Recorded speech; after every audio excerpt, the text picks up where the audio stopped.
si je vous ai invité au recueillement, c'est pour que nous n'oublions jamais toutes ces victimes innocentes à qui nous devons rendre justice. C'est la raison pour laquelle, à la suite du président de PASTEF, les Patriotes, et Premier ministre, M. Ousmane Sonko, nous devons saluer la décision rendue par le Conseil constitutionnel à propos de la loi interprétative de la loi d'amnistie votée en mars 2024. En initiant cette proposition de loi interprétative, la seule et unique préoccupation du groupe parlementaire PASTEF les Patriotes est que les exactions, les actes de torture et de tuerie du régime de Macky Sall ne restent impunis. C'est en cela que la décision du juge constitutionnel nous conforte et nous réconforte, nous, membres de la grande coalition Diomaye Président. En rappelant très clairement dans son considérant 31 que l'assassinat, le meurtre, la torture, les actes de barbarie, les traitements inhumains, cruels ou dégradants sont des crimes imprescriptibles qui ne peuvent être couverts par une loi d'amnistie. Le Conseil constitutionnel répond à notre seule et unique préoccupation. Il souligne sans équivoque que leurs auteurs et leurs commanditaires ne resteront pas impunis, contrairement à une certaine opposition, qui, en évoquant avec mauvaise foi manifeste l'amnistie générale, cherche au mieux à faire de la récupération politicienne, au pire et à soustraire les auteurs de ces crimes à l'action de la justice. Que dire de ceux qui en parlent alors qu'ils n'ont aucun intérêt à agir? Il y a quelqu'un qui se réclame de la nouvelle opposition. Du temps de F24, certains membres de F24 sont là. Quand on a parlé de dénoncer la détention arbitraire des détenus politiques, il a refusé. Il a refusé de se prononcer. Moi, personnellement, j'ai appelé à l'instant l'actuel président qui siégeait au nom de PASTEF pour lui dire le PASTEF à se retirer de ça s'ils ne veulent pas condamner la détention arbitraire et condamner les réprimandes qui tuaient nos fils. C'est tout récent, c'est un passé très récent. Donc, parlant de cette opposition, d'ailleurs, que reste-t-il de cette opposition désarticulée, en quête de survie, si ce n'est la calomnie, la médisance, la désinformation, la manipulation, la mauvaise foi? Nous ne sommes pas dans le registre de l'invective, nous sommes dans celui de la responsabilité. Nous opposons la vérité aux manœuvres, nous opposons la souveraineté aux intérêts masqués et nous opposons le projet au bavardage. Car pendant que certains parlent, le Sénégal agit. Voilà pourquoi nous félicitons et encourageons certaines organisations de la société civile qui ont décidé d'accompagner et d'assister les familles des victimes afin que leurs bourreaux soient identifiés, jugés et punis selon la loi. C'est cette même obligation de rendre compte qui incombe aussi à tous ceux qui ont profité de leur position privilégiée sous l'ancien régime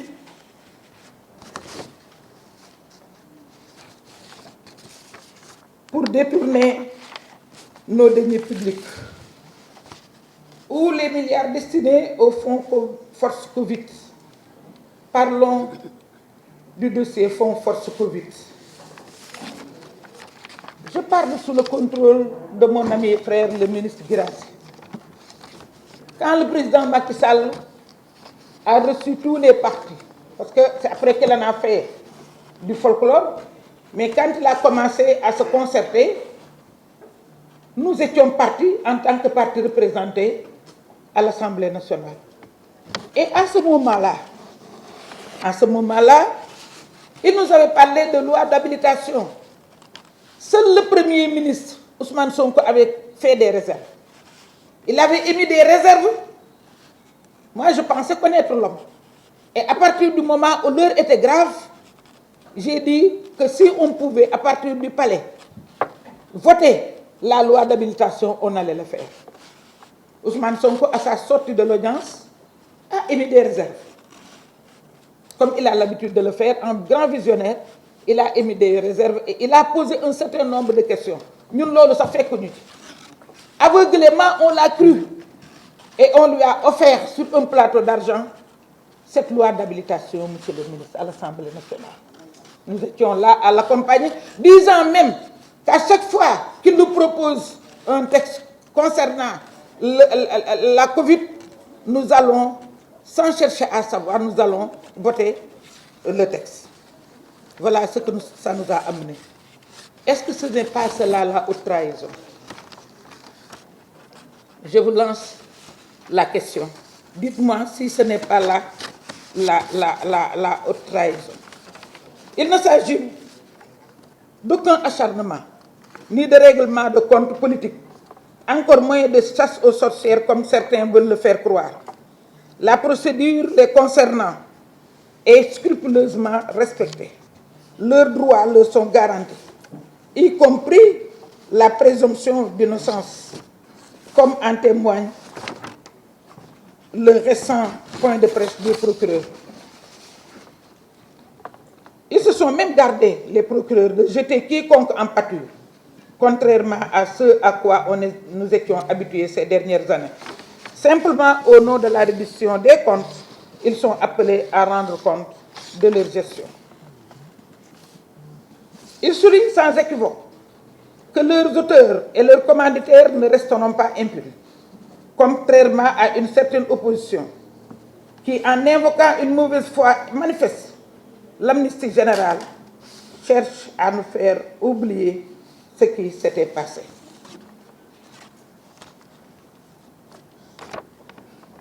Personne, le président est allé jusqu'à dire que, que le peuple revendique son droit à la justice. Pourtant, il peut donner des instructions, mais il ne l'a pas fait. Donc, on ne peut pas suspecter la main de l'exécutif dans ces dossiers concernant les anciens tenants du pouvoir. Au contraire, c'est la première fois qu'on voit une coalition au pouvoir avouer ouvertement ne pas pouvoir interférer dans le fonctionnement de la justice, sous la pression des populations qui réclament un traitement plus rapide de tous ces dossiers. C'est la preuve la plus éloquente de la rupture dans notre système judiciaire. Par ailleurs, l'ancien président qui a permis toutes ces forfaitures n'a qu'à répondre de ses actes. Et nous sommes très à l'aise pour le dire et honorable, vous encourager.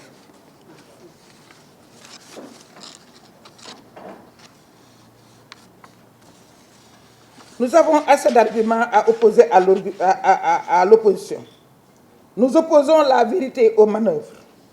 Nous opposons la souveraineté aux intérêts masqués. Nous opposons le projet au bavardage, car, comme je l'ai dit tout à l'heure, je l'ai dit et je le répète, pendant que certains parlent, le Sénégal agit. Tout à l'heure, nous allons vous présenter un bilan élogieux de l'année d'exercice de Monsieur le Président de la République. Ce bilan est factuel, ce n'est pas théorique. Tout à l'heure aussi, nous allons parler du bilan de la justice, des autorités judiciaires. Ce 24 avril au CICAD, il y a 2 jours, c'est le président de la République a ouvert avec gravité et lucidité la 4e conférence sociale sur l'emploi et l'employabilité. Le thème choisi n'est pas anodin. L'emploi et employabilité, défis et perspectives pour un Sénégal souverain, juste et prospère. C'est une déclaration d'intention, mais surtout un appel à l'union nationale, car l'emploi, en particulier celui des jeunes, est l'urgence première de notre temps. Et le président l'a dit clairement. Seule une réponse collective peut relever ce défi. Il ne s'agit pas de simples slogans, mais de leviers concrets. Renforcement de la formation professionnelle, valorisation des talents et des compétences locales, soutien massif à l'entrepreneuriat, mobilisation des collectivités territoriales et du privé. C'est là une vision claire et très claire. Un modèle économique inclusif qui réconcilie croissance et justice sociale, développement et dignité humaine. L'État, sous cette gouvernance, s'engage à des réformes concrètes, visibles et mesurables sur le terrain. Et ces réformes ne sont pas des promesses en l'air, ce sont des engagements pris devant la nation. Et face à cela, que fait l'opposition pendant ce temps? Elle essaie de détourner l'attention, elle tente de faire croire que ce qu'on a voté à l'Assemblée couvre des crimes de sang. L'opposition essaie de nous mettre en mal avec les forces de l'ordre. Mais le Conseil constitutionnel lui-même a tranché. C'est le Premier ministre Ousmane Sonko l'a dit avec justesse. L'opposition feint de ne pas avoir la lune, de ne pas voir la lune qu'on leur montre, elle préfère pérorer sur le doigt qui la désigne. Ce manque de sérieux politique est désormais leur seule marque. Chers compatriotes, la coalition Diomaye Président n'est pas une machine électorale. C'est une force historique, c'est une famille politique, un mouvement de refondation. Nous avons choisi la justice contre l'impunité, nous avons choisi la vérité contre la rumeur, nous avons choisi la dignité contre la soumission. Notre projet est structuré, cohérent, porté par un leadership multiple et fort.